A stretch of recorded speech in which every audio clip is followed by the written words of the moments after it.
O ministro do Supremo Tribunal Federal, Cássio Nunes Marques, deu início ao processo de revisão criminal apresentado pela defesa do ex-presidente Jair Bolsonaro, condenado a 27 anos de prisão.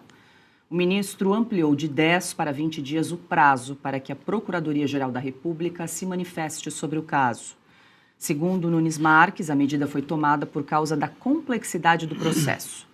A defesa de Jair Bolsonaro pede anulação da condenação ou absolvição do ex-presidente. Os advogados também solicitaram que o processo fosse analisado pela segunda turma do Supremo e não pela primeira turma.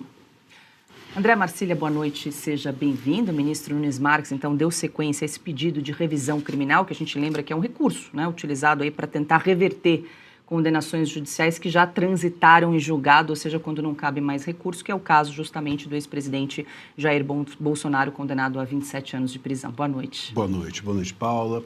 Boa noite, Piotto, Ana, mestre Augusto. Boa noite a toda a audiência.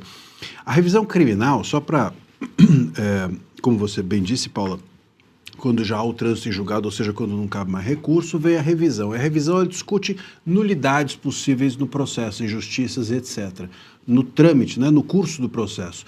Nesse caso, o que a defesa do Jair Bolsonaro alega é que o Bolsonaro não poderia ter sido julgado pela primeira turma. Por quê? Porque ele deveria, como todos os demais ex-presidentes até hoje foram, ser julgado ou pela primeira instância, porque ele também já não estava mais no cargo, ou então pelo plenário, né? Pelo plenário, pelos 11 ministros do STF, mas não pela primeira turma. Essa é a alegação de nulidade do Jair Bolsonaro. O curioso é o caso ter caído com o Nunes Marques. Por que é curioso? Porque o Nunes Marques, junto do André Mendonça...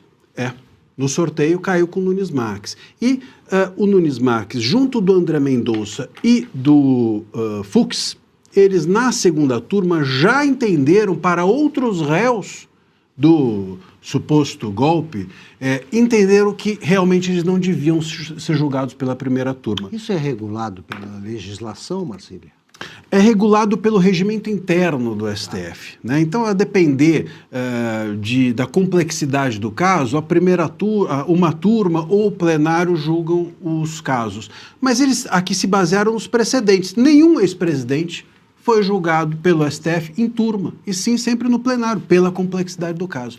E aí o que eles alegam? Quando houve, inclusive, eles falam assim, no mensalão foi julgado pelo plenário, mas deu muito trabalho, ficou muitos meses tomando a pauta do plenário. Bom, mas se você acha que um julgamento de um ex-presidente que está sendo acusado de dar um golpe de Estado no país não é suficiente para trancar a pauta do STF, então por que vai trancar? O que será suficiente? Então, essa alegação não cabe. E aí a defesa se baseia nesses precedentes para dizer não poderia ser na primeira turma, deveria ser no plenário, ou na primeira instância.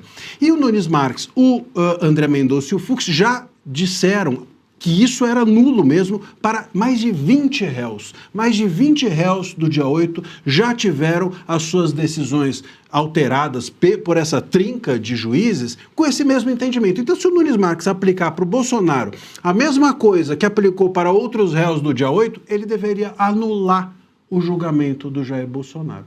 Se fizer isso, o Bolsonaro fica livre no dia seguinte. Ele poderia dar uma liminar e o Bolsonaro ficaria livre no dia seguinte. Ele pode fazer outra coisa, não dar a liminar e remeter a revisão para a segunda turma.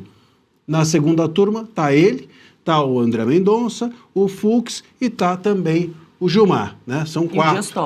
E o Toffoli. E o Toffoli. E aí, ali na segunda turma é que a gente não sabe, né? Enfim, como é que o resultado seria. Talvez pudesse, se o Nunes Marques mantivesse essa visão, poderia dar empate, etc. E o empate favoreceria o réu. E talvez uma outra coisa que ele possa fazer, e sinceramente acredito que até seja o que ele fará, é julgar para o plenário a decisão dessa revisão criminal. Não é o comum. O certo é jogar para a segunda turma, mas pela complexidade do caso ele pode acionar o plenário e aí no plenário ele se livra da batata quente e fala assim, vocês aí que resolvam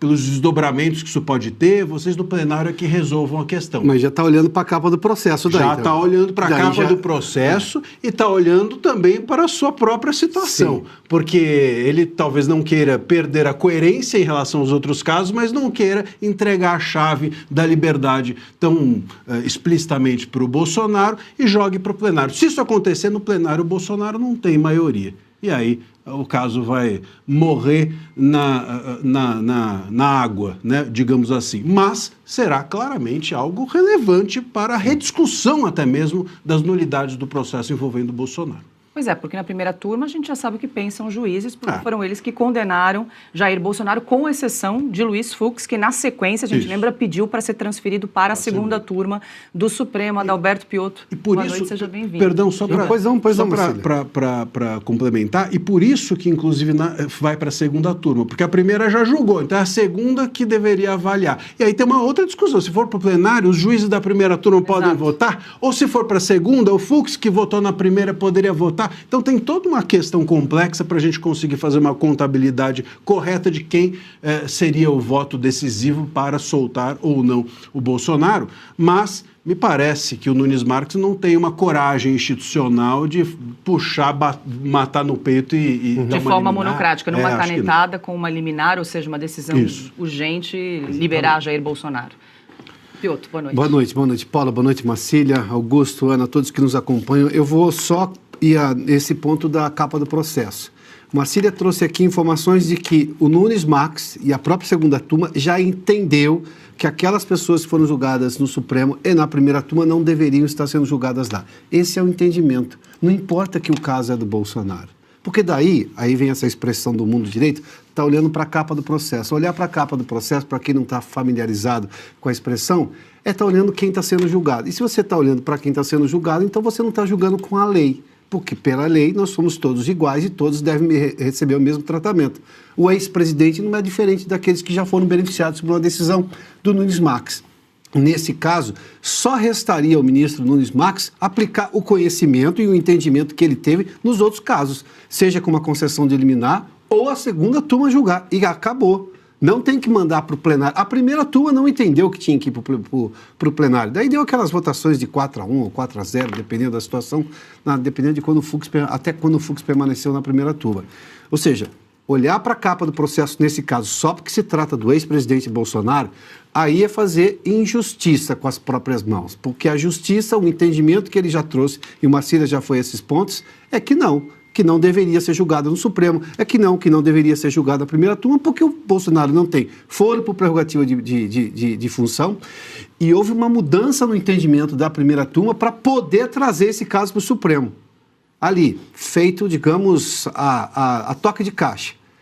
Se é para aplicar entendimento e trazer novamente algum sinal de segurança jurídica do Supremo, o Nunes Marques tem que aplicar o mesmo entendimento, e o mesmo entendimento o Bolsonaro vai para casa porque o julgamento é todo nulo. Aliás, foi a nulidade que o Fux defendeu de uma maneira brilhante ainda na votação, quando ele fazia parte no julgamento que ele fazia parte da primeira turma. Agora, Piotto, de certa forma, ele olhou a capa, Marcília, Augusto, quando ele amplia o prazo de 10 para 20 dias para a Procuradoria-Geral da República se manifestar, e ele diz ali que, diante da complexidade do prazo, do caso, ele deu mais tempo, né? Deu um prazo mais elástico para a PGR se manifestar em relação a isso. Houve ali uma calibragem, vamos dizer assim. Com certeza. Até porque a PGR não tem que... Se o prazo é complexo, a PGR não sabe nem o que fazer com ele, né? Porque o Gonê, quanto mais complexo o caso, mais ele pede ajuda aos universitários do STF. Ele vai... o que não deu tempo é para o Gonê conversar direitinho ali com o Moraes o que ele deve colocar no processo. Qual é o parecer que o Moraes gostaria que ele colocasse. É essa a complexidade toda que envolve o Gonê. Agora, o Nunes Marques pode também, com isso, querer ganhar tempo, porque vamos aqui nos recordar que a gente está à beira de uma Copa do Mundo, depois da Copa do Mundo vem uma eleição, e o grande perigo desse julgamento ocorrer, na leitura do STF, governo, do consórcio estatal, é que haja uma decisão, por exemplo, favorável ao Jair Bolsonaro antes das eleições. Se ocorresse para o consórcio estatal, seria destrutivo. Então, pode ser que o Nunes Marques não apenas esteja olhando para a capa do processo, como também para o relógio, para o calendário, e querendo empurrar com a barriga esse processo para o ano que vem. Augusto Nunes, boa noite. Boa noite, Paula, Piotr, Marcília, Ana, minha querida parceira. Boa noite a você que nos acompanha. Eu acho que falaram por mim que o Piotr e o Marcília. Eu só acrescento o seguinte: não faz sentido julgar um presidente da República por turma. Tem que ser julgado pelo plenário. O Supremo tem 11 componentes que é para isso. Tem que julgar lá. Eles estão entregando tudo para a turma ou para o voto monocrático, que é pior ainda. Segundo, não é possível imaginar que se estenda por tanto tempo a prisão do Bolsonaro. Sim, claro. Eu acho que está cada vez mais claro que o voto correto foi o voto singular, né, na prática, do ministro Luiz Fux. Ele disse tudo.